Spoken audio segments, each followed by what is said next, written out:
This episode contains discussions of sensitive topics, including exploitation, coercive control, and trauma. Viewer discretion is advised. In good old Cracked Relic fashion, we always gotta put in some of the lesser known stuff instead of the mega known stuff. A doomsday prophet with a god complex, a commune deep in the Canadian wilderness, and a level of violence so grotesque it shocked even seasoned investigators. Most cults operate on manipulation, control, and secrecy, but few go as far as the Anthill Kids, led by a man named Roch Thériault. This group started as a spiritual community. What it became was something far darker. This wasn't just a cult, it was a house of horrors. Today, we're heading into the woods of Ontario to uncover the true story of the Anthill Kids, a story of blind devotion, unchecked power, and human suffering on a scale most people still don't know ever happened.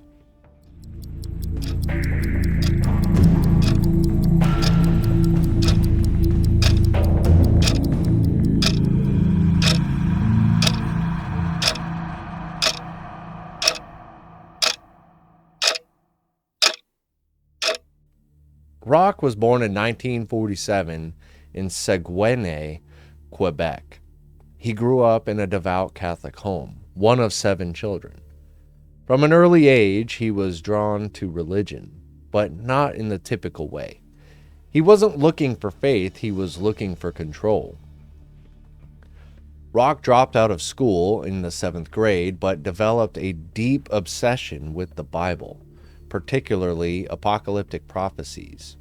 As he got older, he became increasingly convinced that he was chosen by God to prepare others for the end times. Little bit of a, can kind of see a theme here, right? In the 1970s, Roch found his calling in the Adventist movement, which focuses heavily on the second coming of Christ. He began traveling around Quebec, preaching his interpretation of Scripture and claiming that a great catastrophe was imminent. He was magnetic.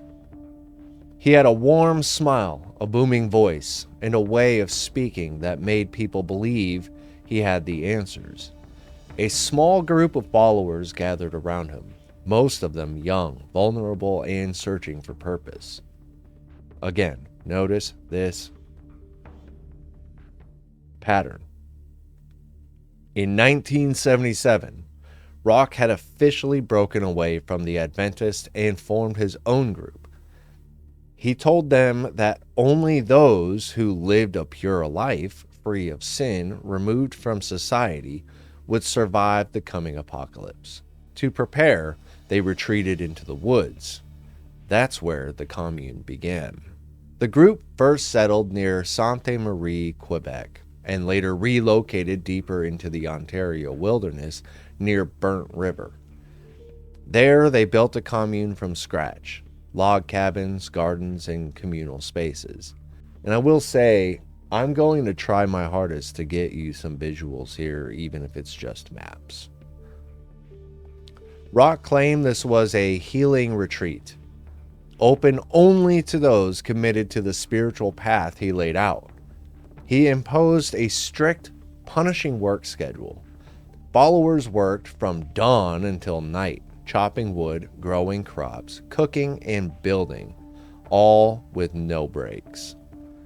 He said hard labor was cleansing, that it burned away sin. In truth, it was about breaking down their bodies so he could take their minds.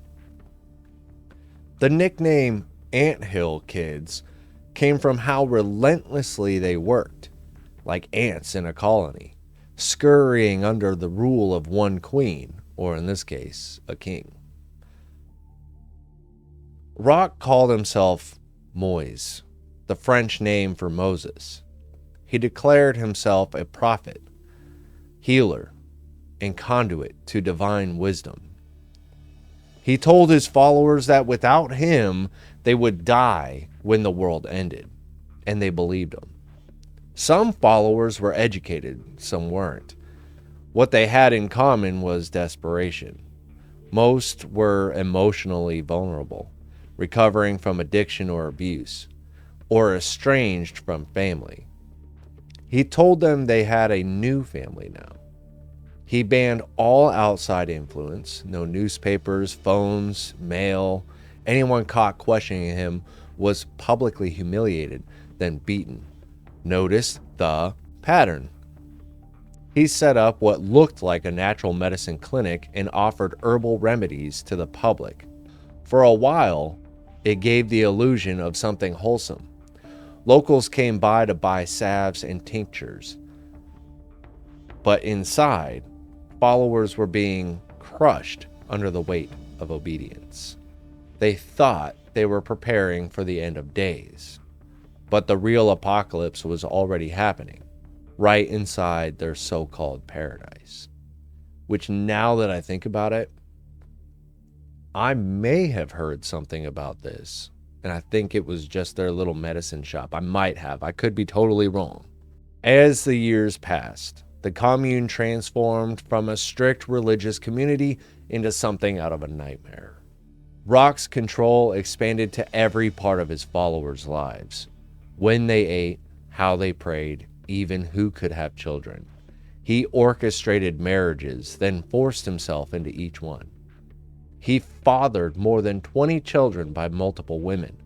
Some of them were underage when the abuse began. He claimed it was God's will, that he was purifying their souls through his seed.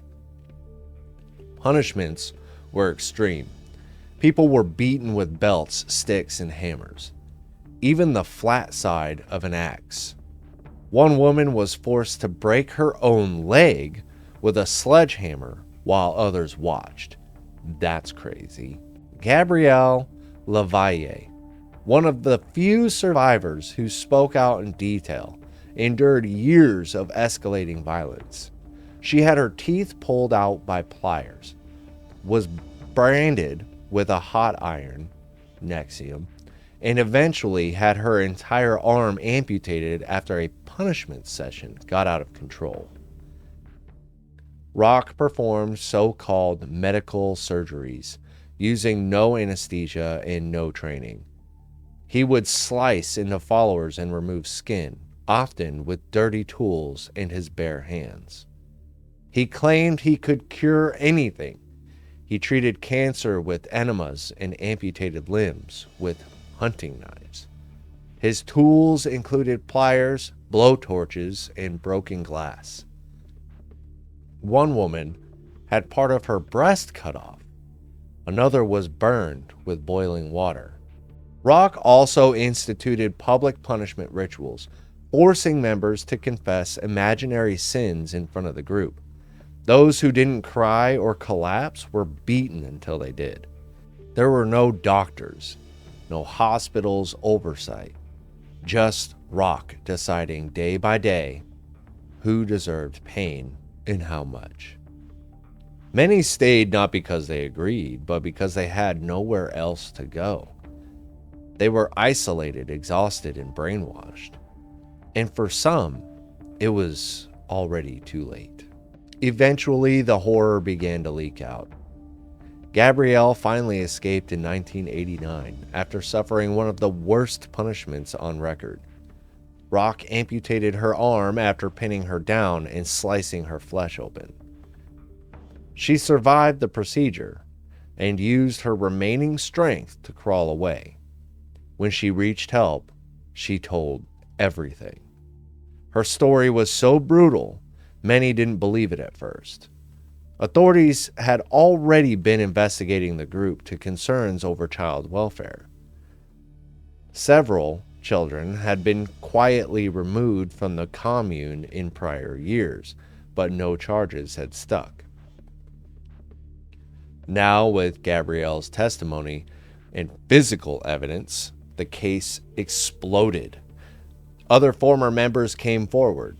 They described sleep deprivation, starvation, sexual abuse, and the total collapse of personal autonomy.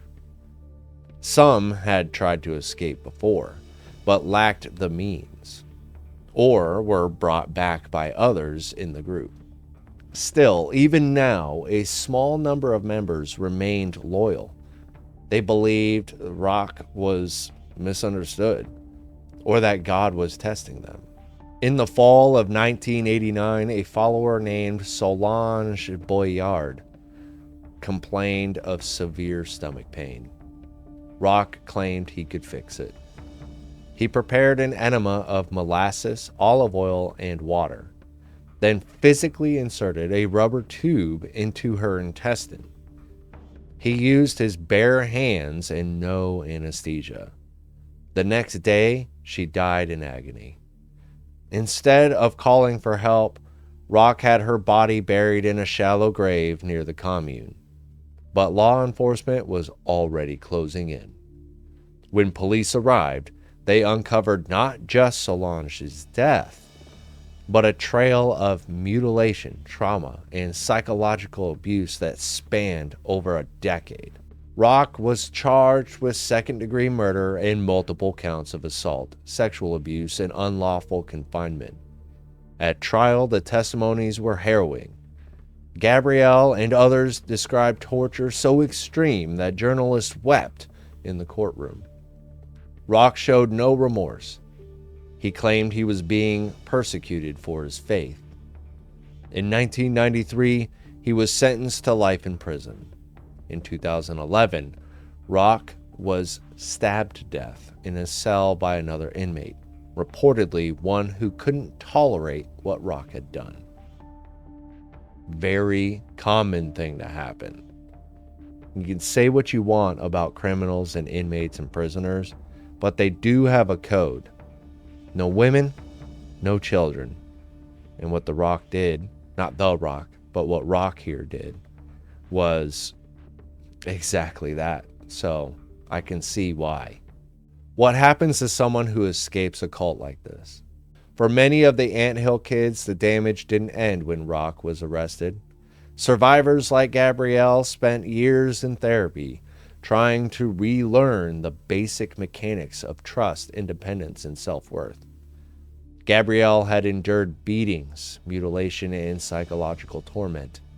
And after escaping, she faced something even harder, a world that didn't understand. People wanted her to move on, to explain why she stayed, to be normal. But life after the cult wasn't that simple. Many of the children born in the commune had never been exposed to the outside world. They didn't know how to use money. They had never seen a sidewalk or a city bus. Some were terrified of doctors, associating them with pain because of Roch's so-called surgeries. Others struggled with basic concepts of consent, autonomy, or privacy. For years, their lives had been dictated by one man's whims. Now they were expected to make decisions on their own and trust people again. Public reaction didn't help. There was media attention, yes, but little understanding of how cult trauma actually works. People asked, why didn't they leave? Instead of asking how the system allowed it to go on for so long. Survivors faced shame, confusion, and often disbelief. Some changed their names and disappeared. Others tried to rebuild lives in the same communities where their pasts were whispered about behind closed doors. For those who came forward like Gabrielle, the decision to speak wasn't easy, but her testimony helped prosecutors protect future victims and ultimately expose the full scale of what happened behind closed doors. Healing didn't come quickly.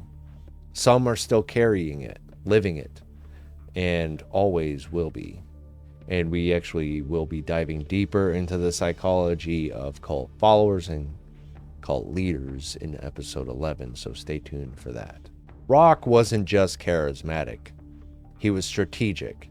He chose isolation and deliberately moved his followers to remote forested areas far from city oversight. At one point, the commune was over 100 miles from the nearest hospital. That wasn't coincidence. It was tactical. He presented the group as a self-sufficient religious community, a peaceful, off-grid wellness movement. He used the language of natural healing, of family and purity. And for a while, that worked. Local authorities, social workers, and even some police officers viewed the Anthill Kids as odd rather than dangerous. They were rural, French-speaking, religious, and private. And for years, that was enough to keep them off the radar. Child Protective Services did intervene more than once. Several children were removed due to signs of abuse or neglect. But Roch always found ways to deflect. He'd move the group to a new location, shift his story, blame the mother, call it religious persecution. The legal system also failed to catch up.